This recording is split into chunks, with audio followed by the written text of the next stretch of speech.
6 février 1957, le capitaine Haller, sur la base de renseignements obtenus par un informateur, réussit à arrêter Larbi Ben Midi.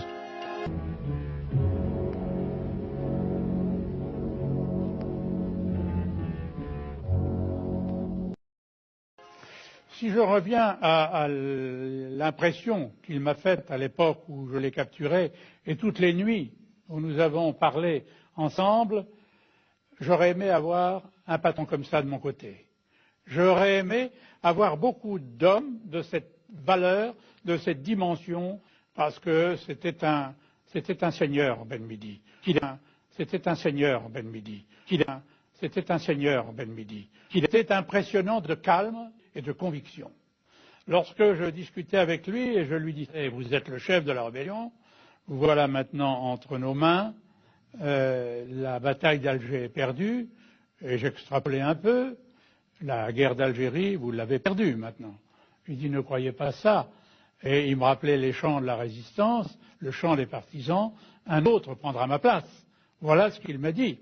Le colonel Bijard est venu le voir, il a parlé avec lui, il a aussi été très impressionné par Midi. Vous savez, c'est un homme qui était calme, serein. Je ne peux même pas dire qu'il était inquiet.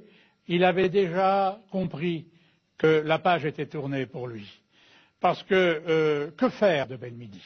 Que faire de Ben Midi?